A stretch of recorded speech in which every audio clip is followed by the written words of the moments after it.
Episode 2 of I Love This Album is now in session.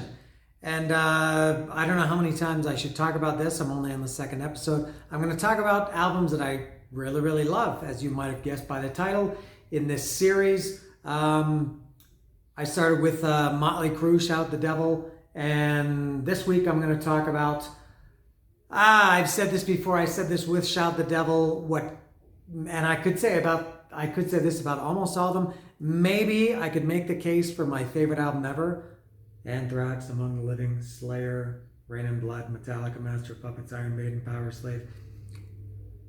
Guns N' Roses, Appetite for Destruction, or as my friend Jeff Tidd used to call it back then, Appetite for an Onion. But it's really called Appetite for Destruction. And here it is right now. I'm going to show it to you just to get it on the record. And I'm going to talk a little bit about Guns N' Roses, my little history with Guns N' Roses. This came out in 1987, and in 1987 I was at that point for many years, a full music fan. I was buying every music magazine. All my friends were kind of the same. You back then you used to choose your friends based on, you had the same musical tastes, and you used to hang around with the same people. You would go to concerts and see the same people at concerts and became friends with them, or at least you would talk to them at concerts. So I knew about Guns N' Roses before Appetite for an Onion came out. I guess I heard about them in '86, maybe a year before. And they were very, very hyped. I guess bands don't really have this kind of hype anymore, but they were in music magazines. People talked about them. They were part of the big LA Sunset Strip scene. And so the album, now they did have an EP before that, which I never heard, which was Live Like a Suicide. I never heard it, but they were a band that had just a huge reputation before Appetite for Destruction even came out. So now, I think before it came out, I first saw Guns N' Roses I remember the date, it was August 19th, 1987. I saw them live. They played in Toronto, opening for The Cult. At that time, I was not really a Cult fan, but I loved Electric, which came out earlier in 1987. So I was going to see The Cult, but I was very, very aware of Guns N' Roses, and I was very excited to see them. And if I remember correctly, Appetite for Destruction came out right around that same time. I didn't check, and my producers didn't tell me. I'm going to have to talk about that with them later. But I think Appetite for Destruction came out. The concert, as I said, was August 19th, 87. Appetite for Destruction came out sometime around that time. I think, if I remember correctly, I hadn't heard it at that point. So for me, seeing them live was my introduction to them, although, as I said, I was familiar with them. And I remember I saw them, and people were commenting on the singer dances funny. This was a guy called Axl Rose, and at that time nobody knew who they were or he was, and people were. I think maybe even my friend Pete. I think he commented that the singer dances funny, or maybe I even commented, or people around me. They didn't go over particularly well with the Cult crowd. And I remember this very distinctly. School started a few weeks later in early September, and I went back to school, and I bought a Cult t-shirt. And there was a guy, his name was David Neely or David McNeely or something. And he saw me, and I was wearing the Cult shirt, and he said, "Oh, you went to that concert? Me too." And he said, "That band Guns N' Roses, they sucked." And I remember that very well, because a year later, or I don't know how long, everybody in the world, I think, liked Guns N' Roses. But Dave Neely, or McNeely, did not like them when he saw them on August 19th, 1987. I did, and they were different. They were not like Motley Crue or Rat or Van Halen. They were from the same big family, the Sunset Strip bands, a little bit different era. This album came out in '87. All those other bands had been around for a few years at that point. And but I can say Appetite for Destruction, when it came out, and I got it probably very, very shortly after the concert, the original album.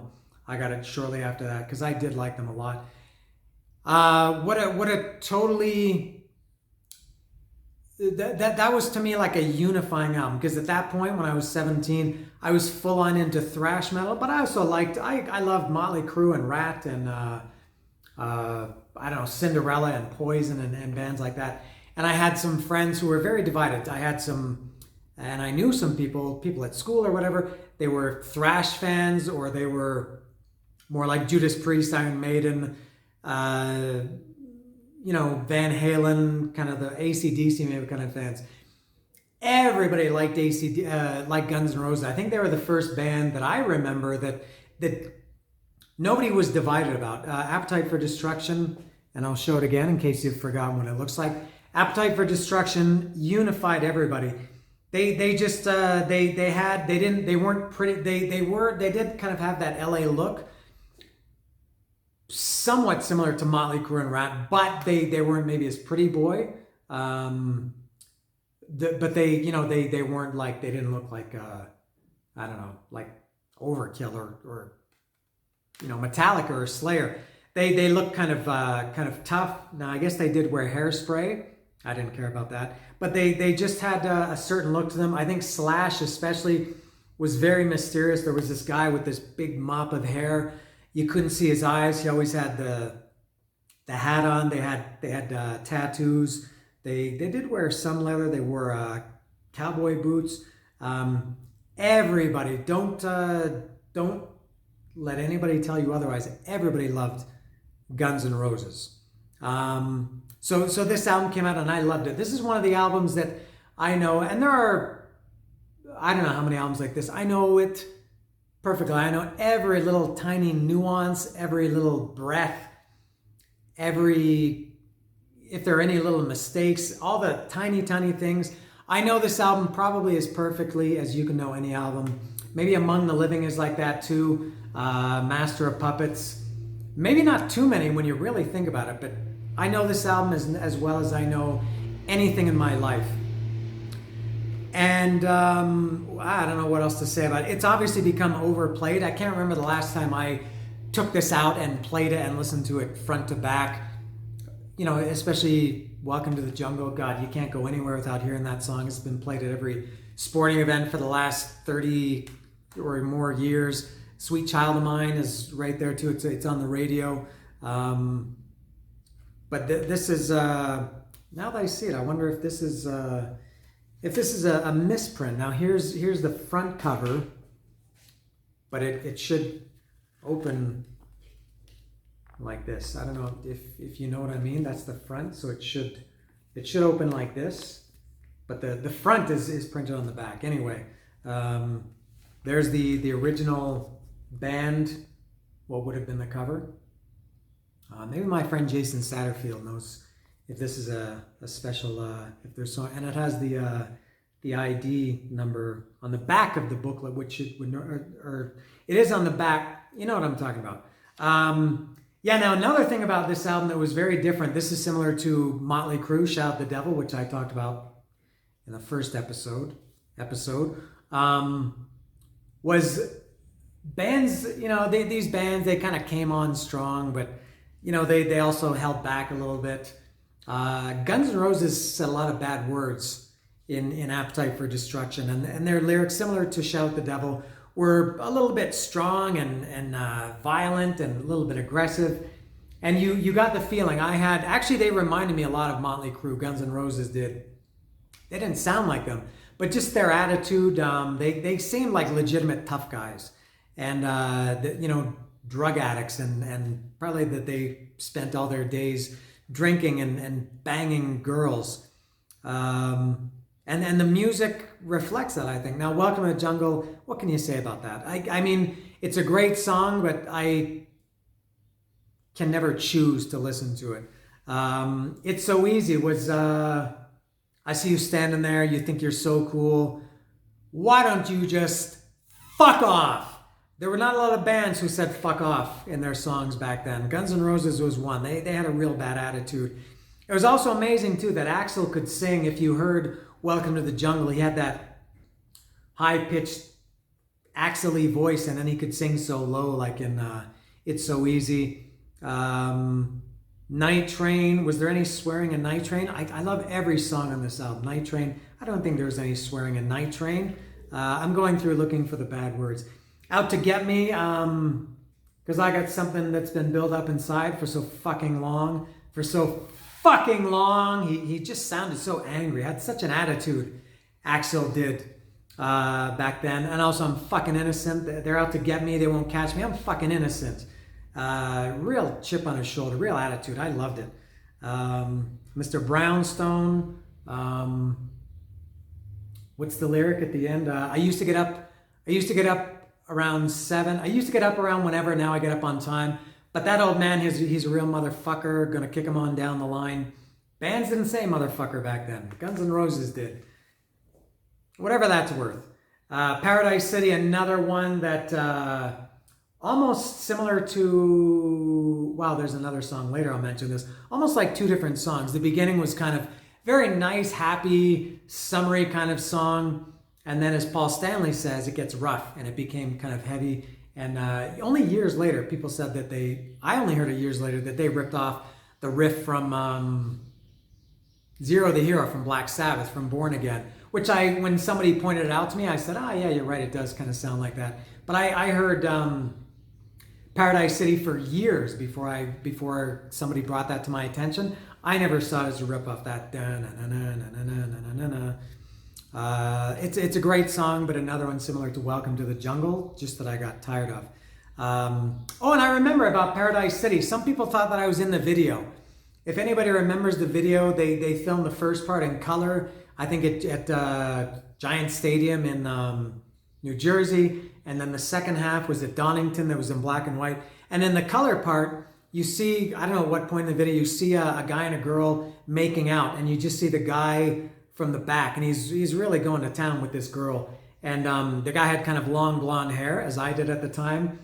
And I swear there were people that legitimately thought that was me. They asked me later at school, like, I don't know, after the video came out, I think there were some people that legitimately thought that was me. I think maybe I even played it up that it was me, but it wasn't. So I'm not in the video for Paradise City, but some people thought I was.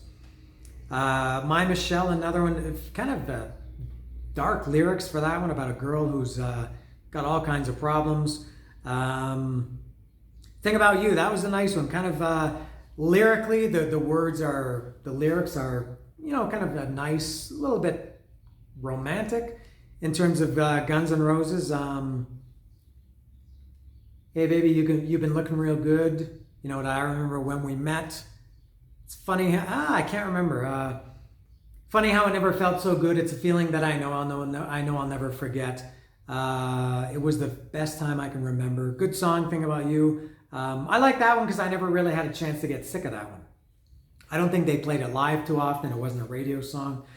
Sweet Child of Mine, I love that song. Even that's one, I don't think I got as bored as Sweet Child of Mine as I did with the other two big hits. Welcome to Jungle and Paradise City. I always loved Sweet Child of Mine. Good mix of not quite a ballad, but a nice song. And I think even the thrash people, my friends that liked only thrash, the real, hardcore guys, I think they even liked Sweet Child of Mine. You're Crazy, You're Fucking Crazy. Another one with Axl saying fuck. Yeah, good song. That was a good one too. Anything Goes, My Way, Your Way, Anything Goes Tonight. I've been thinking about sex. Always hungry for something that I haven't had yet. Maybe Baby You Got Something for You. Maybe Baby I Got Something for You. No, what is it? Maybe Baby You Got Something to Lose. Maybe, well, I got something for you. Probably my least favorite song in that album, although I still love it. Rocket Queen. Rocket Queen is not just my favorite song on this album, maybe my favorite Guns N' Roses song. And I see here when I used to write the dates, I bought this CD on November 8th, 1990, which is kind of late because I got my first CD player for Christmas in 1989. So I went almost a year without having this, without having this could be my favorite Guns N' Roses song. Could Could be Coma, but on this for sure, Rocket Queen. Similar to, as I mentioned, Paradise City. It starts off, but in reverse. Paradise City starts a little bit nice, and then it gets a little bit, not heavier, but a little bit more aggressive. Rocket Queen is the opposite. It starts off a little bit darker and heavier, and then halfway through the song it switches. Yeah, Rocket Queen is my favorite on an album that is full of favorites. I love every single song on this album. Hence the name of this this video series. So this was a huge album for me. My favorite album of 1987. 1987 had some good ones, some really good ones. This was the best and has remained the best. I look at this differently now though, because it's not just huge. It's this album, and I think Guns N' Roses maybe to a lesser extent became a phenomenon. And so it's kind of like Metallica with the Black Album. It's hard to look at something the same when it's, you know, so ubiquitous. You can't get away from it. But that's it. So, but I will say Guns N' Roses Appetite for Destruction, or Guns N' Roses Appetite for an Onion. Shout out to Jeff Tidd, who I haven't talked to for probably 30 years. I love this album.